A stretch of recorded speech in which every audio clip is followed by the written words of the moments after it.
Morning, everyone.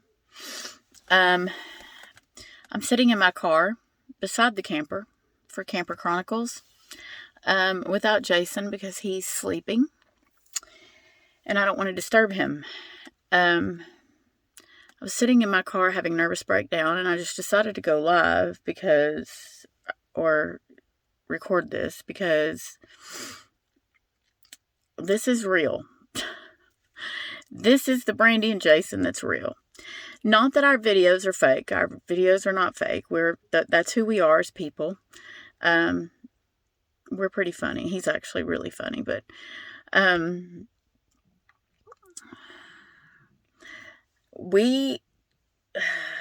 this has been a long 20 years.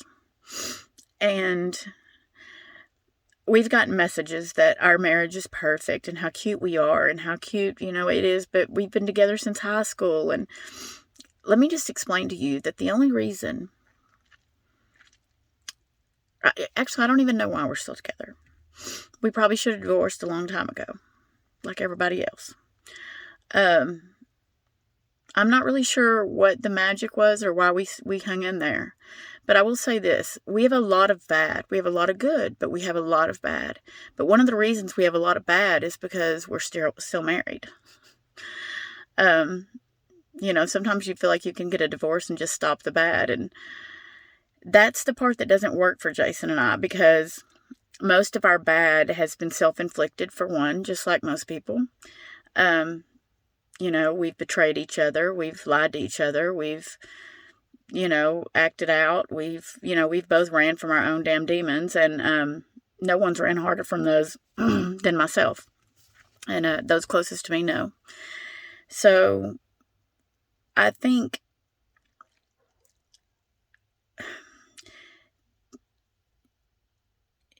people see on the outside that we're together and it's all one way, and they don't really see what's behind closed doors. Like, they don't see these moments like this where I'm trying to hold it together in my car because I don't want to disturb him and I don't want to upset him. But last night, he checked his voicemails and he had a voicemail from the doctor that did the biopsy on his eye to see if, it was cancer. And I think both of us are kind of low-key, worried about that, because some bullets we've dodged and some we haven't. And I think more often lately, we've felt like, what's next? Like, what are we missing? Like, what is God trying to tell us? Like, what did we do wrong? What did we do that was so bad? Jason feels that way a lot more than I do. I just kind of take it as it comes, and I've always been his cheerleader, and no matter what happened in our marriage, no matter what was going on, if Jason needed me, if Jason was sick, if I needed him, no matter what, we dropped everything. We stopped fighting, we did whatever, and we got to each other as fast as we could.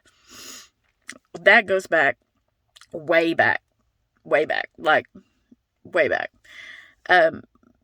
Jason and I were not together when his dad passed away, and Leola called me, and she said, I need you to be with Jason. Well, I had a boyfriend. I'd moved on. I told said boyfriend, I've got to go be with Jason, and he basically said, well, if you go do that, then we're not together. Well, then we're not together, because I'm going to be with him. So I did, and the rest is kind of history. I mean, we joke about it all the time. Who's going to be with me when I run to Jason every time something happens? And so anyway, we got married. I asked him last night because I was feeling extremely spent and emotionally drained. Like, I started really thinking about the reality of, what if this is bad? Like, what if this is not, we're going to go in and cut on him and just take it out? And then I start thinking about them cutting on him. Like, I don't want him to be touched anymore. Like, he's had 10 surgeries, at least.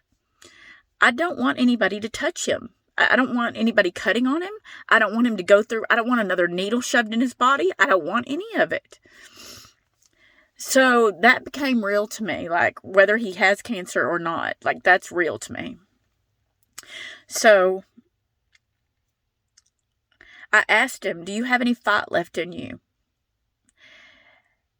And I think he knew why I was asking. And he looked at me, and he looks spent completely, and he says, and this is what he does. He waits on me to say, "Babe, you can do this." And y'all, at that moment, I can't. I don't have it in me. Like, honestly, I want to run like hell. Like, I just want to run.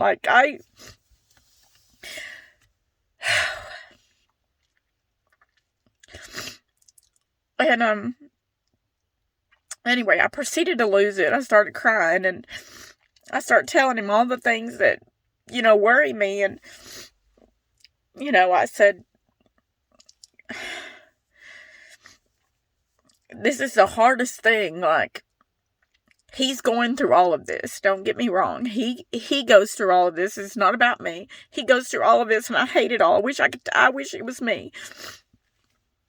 But people also don't talk about the people that are having to be there 24/7, day in, day out, scheduling appointments, making sure medicine is filled, and making sure he takes the medicine.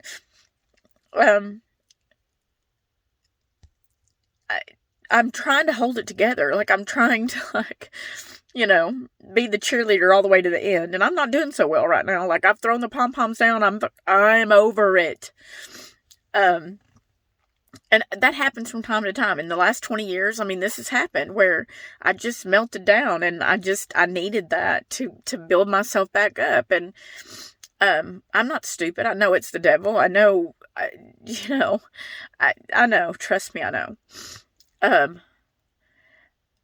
So he retreats back into the room, and he lays down, and I know he's, panicked. And when he finally emerges, I'm better. And he says, it scares me and it terrifies me whenever I see you break down and I see you scared. Because sometimes that's the only thing that keeps me going, is that you've always been my cheerleader. And he says, when I see you giving up, and I stopped him and I said, "Oh, I'm not giving up." And I'm not. But it's like I told him, I don't know how much more your body can take. And I know you're tired. And I know you're tired of fighting. I know you are. And I said, the reality is, here's the deal. They tell us it's not cancer. We schedule a procedure, and they put his eye back together. They take the tumor out. They still have to cut on him. It's just one more thing they have to cut on. That's heartbreaking. Happy, because if it's not cancer, that's great. If they say it's cancer, what do you do? If you put him through more hell with more treatment, that's just going to make him feel like crap? I don't know the damn answer. I don't know the answer. So I told him, I sent him this picture. Most of you have probably seen it. It's got a little cub, and the mom is standing behind it, and it says me, and then the cub is labeled as God. Well, Jason scratched out the God, and he put you, and he sent it to me. Now, he's not saying that I'm God, because he knows God's behind me. The problem is, he knows I'm behind him. And sometimes that's a problem, because I have a really hard time being strong at this point, because it's exhausting and it's draining. And I don't think anybody sees that part of our marriage. Like, it's hard for the caregiver. It's hard for, the things that you think and the things you go through and the things you have to silently grieve. And, some of the stuff I've had to do, and I don't do it in front of him, because I don't want to, dash his spirits, because sometimes his spirit's the only thing he's got. But you do kind of feel like a punching bag. Like, you feel like every time you turn around, somebody's punching you, and you can't catch a break. So, that's our reality. And sometimes it sucks. And I hate even saying that because we have 3 healthy children that we are extremely proud of. And we're grateful for that. And I'm grateful for every year that I have with Jason. And most of the time he just wishes I would go away. Kidding. But to sum that up, our marriage is not perfect. We've called the cops on each other. We have thrown things at each other. We have fought in front of our kids. We have, if it's been done, we've pretty much done it. So there's nothing cute about it. The only difference is we chose not to divorce and we chose to just stay in this hell and keep paddling. And I would love to tell you the magic and I would love to tell you why, but I don't know. I mean, I love him. Even if I divorced him, we joke all the time. If I divorced him and I got married again and he got married again, if something was wrong with either one of us, we were going to come running, and who the hell is going to put up with that?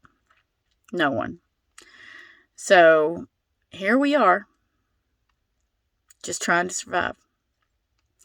But this crying mess is the reality that we live in every day. And hopefully he doesn't have cancer and we don't have to cross that bridge. I just wish they didn't have to cut on him anymore. So that's it. This is real, guys. This is marriage. Gotta love it.